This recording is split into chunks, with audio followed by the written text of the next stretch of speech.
दोस्तों, ब्यूटीफुल हिंदी कहानी में आपका स्वागत है। आज की कहानी है मेरे नसीब में दो पति। इस कहानी के सभी पात्र और घटनाएं काल्पनिक हैं। अगर ये कहानी आपको अच्छी लगे तो लाइक करें, शेयर करें। चैनल पर पहली बार हैं तो प्लीज़ मेरे चैनल को सब्सक्राइब करें। मेरा नाम गरिमा है। जब मैं 20 साल की हुई तो मेरे भैया भाभी मेरी शादी किसी दूर के रिश्तेदार में तय कर दिए। मेरे भाई रमेश मुझसे उम्र में काफ़ी बड़े थे जब मैं 10 साल की थी और भैया लगभग 22 साल के। तभी मेरे माँ बाप किसी दुर्घटना में मारे गए। हम दोनों भाई बहन बिन माँ बाप के हो गए। पर भैया ने किसी तरह अपने आप को संभालने के साथ साथ मुझे भी संभाला। हम दोनों भाई बहन अब एक साथ रहने लगे। समय बीतते गया। कुछ दिन बाद भैया की शादी हो गई। भाभी हमारे घर आईं।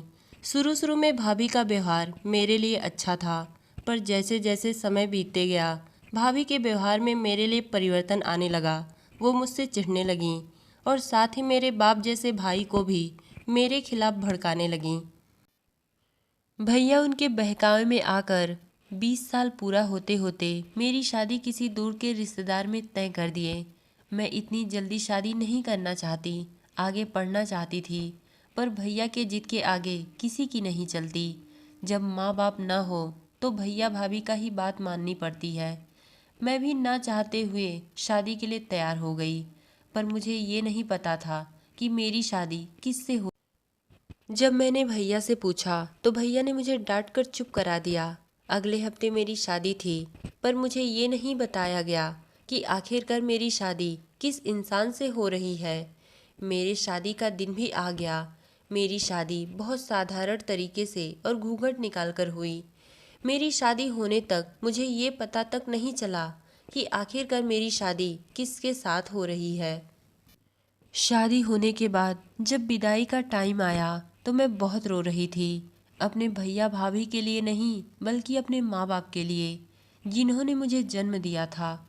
कि आज अगर उन लोग होते तो आज मेरी शादी इस तरीके से नहीं होती। कुछ देर बाद मेरी विदाई हो गई और मैं अपने ससुराल चली आई।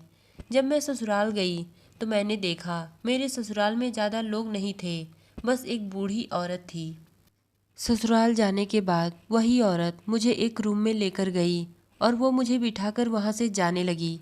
तभी मैंने उस औरत का हाथ पकड़ लिया और पूछा, आप कौन हैं? उस औरत ने हिचकिचाते हुए मुझसे कहा कि मैं यहाँ पर काम करने वाली हूँ। वो औरत यही कहकर वहाँ से चली गई। मैं काफ़ी थकी हुई थी, मेरी आँख लग गई और मैं सो गई। और जब मैं सोकर उठी तो वही औरत मेरे रूम में खाना लेकर आई।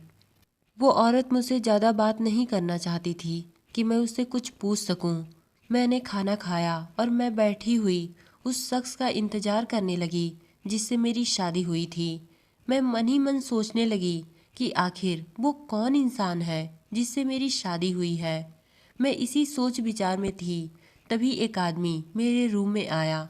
मैंने देखा जो आदमी मेरे रूम में आया वो लगभग 55 साल का एक बुढ़ा था। उस आदमी को देखते ही मैं बिस्तर से खड़ी हो गई और तेज लहजे में पूछी, आप कौन? उस आदमी ने कहा, अरे कैसी औरत हो, मैं तुम्हारा पति हूँ और मेरे आते ही तुम उछलकर बिस्तर से क्यों उठ गई? मैंने कहा, पति? तुम मेरे पति कैसे हो सकते हो? तुम तो मेरे से उम्र में काफ़ी बड़े हो। उस आदमी ने कहा, अब ज़्यादा नखरे मत करो, अब मैं ही तुम्हारा पति हूँ। मैंने उस आदमी से कहा, पर मैं नहीं मानती कि तुम मेरे पति हो। ऐसे ही बात करते करते मेरी और उस बूढ़े आदमी में बहस होने लगी। मैंने कहा, मेरी शादी तुमसे ज़बरदस्ती करवाई गई है, मेरे साथ धोखा हुआ है, मैं अभी पुलिस के पास फ़ोन करती हूँ। यही कहकर मैं जो ही फ़ोन उठा पुलिस को फ़ोन लगाने लगी। तभी उस बूढ़े ने मेरे हाथ से फ़ोन छीन लिया और कहने लगा, सोच लो, अगर तुमने इस शादी में मुझे फंसाया तो साथ में तुम्हारे भैया और भाभी दोनों फंसेंगे और उसके बाद उनके छोटे छोटे बच्चे बिन माँ बाप के हो जाएंगे। मेरे साथ इतना बड़ा धोखा हुआ था, वो भी मेरे अपनों ने किया था। इसलिए मुझे अपने भैया और भाभी दोनों से नफरत होने लगी थी। पर अपने दो छोटे भतीजे और भतीजी के बारे में सोचकर पुलिस के पास फ़ोन करने का फैसला मैंने बदल दिया और इस शादी को एक समझौता मानकर स्वीकार लिया। समय अपनी गति के साथ चलने लगा। मैं एक बच्ची की माँ बन गई। समय के साथ मेरे पति की उम्र दिन प्रतिदिन ढलने लगी। एक दिन अचानक उनकी तबीयत खराब हुई और वो हमें छोड़कर इस दुनिया से चले गए। मैं एकदम अकेले पड़ चुकी थी। मायके वालों से भी मेरा कोई रिश्ता नहीं था। मेरे पति के गुजर जाने के बाद ना तो मुझे दुख हुआ और ना ही मुझे खुशी। परेशानी बस इस बात से थी कि जब मेरे पति जिंदा थे तो किसी तरह हम माँ बेटी का पेट भर जाता, पर उनके गुजर जाने के बाद घर में पैसों की तंगी आने लगी। मेरी बेटी अभी छोटी थी। किसी तरह इधर उधर करके मैं अपना गुजारा करने लगी। धीरे धीरे मेरी बेटी भी बड़ी होने लगी। हमारे घर का खर्चा भी बढ़ने लगा। इसलिए मैं लोगों के घर काम करने लगी, जिससे हम दोनों का गुजारा किसी तरह हो जाता। एक दिन पड़ोस में मैं काम करने गई हुई थी। वहाँ पर मेरी मुलाकात वरुण से हुई। वरुण मुझसे उम्र में काफ़ी छोटा था। धीरे धीरे वरुण मुझसे प्यार करने लगा। मैं भी उसकी तरफ खींचती चली गई। जब से वरुण मेरी ज़िंदगी में आया, मैं खुश रहने लगी थी। बचपन से लेकर अभी तक मैंने अपनी ज़िंदगी में दुख ही दुख देखा था, पर वरुण के आ जाने के बाद मेरी ज़िंदगी बदल सी गई थी। धीरे धीरे मेरा और वरुण का मिलना जुलना ज़रूरत से ज़्यादा बढ़ने लगा। एक दिन मुझे एहसास हुआ कि ये सब ठीक नहीं। मैंने वरुण को समझाते हुए कहा कि वरुण, मेरी बेटी अब बड़ी हो रही है। मैं तुम्हारे साथ इस तरह अपना समय नहीं व्यतीत कर सकती। वरुण ने कहा, गरिमा, तुम चाहो तो हम इस रिश्ते को एक नाम दे सकते हैं। मैंने वरुण को समझाते हुए कहा, नहीं वरुण, तुम उम्र में मुझसे छोटे हो और मेरे लिए तुम अपनी ज़िंदगी मत खराब करो। मेरे लाख समझाने पर भी वरुण ने मेरी बात नहीं मानी और कुछ दिन बाद वरुण ने मुझसे शादी कर ली। वरुण का मेरी ज़िंदगी में आना किसी इत्तेफाक से कम नहीं था। वो मुझसे बेहद प्यार करता। बचपन से लेकर आज तक जिस अकेलेपन के साथ मैं घुट घुट कर जी रही थी, वो सब कुछ मेरी ज़िंदगी से अब दूर हो चुका था। मैं खुश रहने लगी थी, पर ये खुशी शायद कुछ ही दिनों की मेहमान थी। समय अपनी गति से चल रहा था। जैसे जैसे समय बीतने लगा, वरुण के व्यवहार में बदलाव आने लगा। जो वरुण आज तक मुझसे बेहद प्यार करता, अब वही वरुण मुझसे खिंचा खिंचा रहने लगा। पर यह बात मुझे समझ में नहीं आ रही थी कि आखिर वरुण मेरे साथ ऐसा क्यों कर रहा।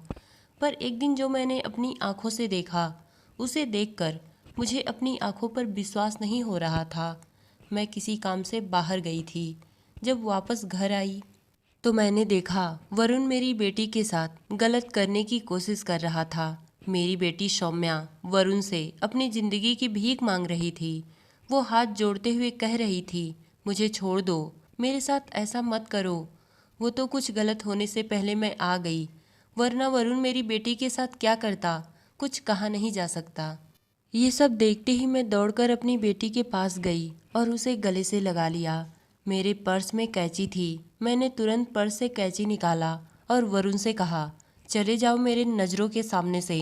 मैं तुम्हें अपने घर में अब एक पल भी बर्दाश्त नहीं कर सकती, क्योंकि ये मेरी ज़िंदगी का सवाल है और मेरी बेटी मेरी ज़िंदगी है।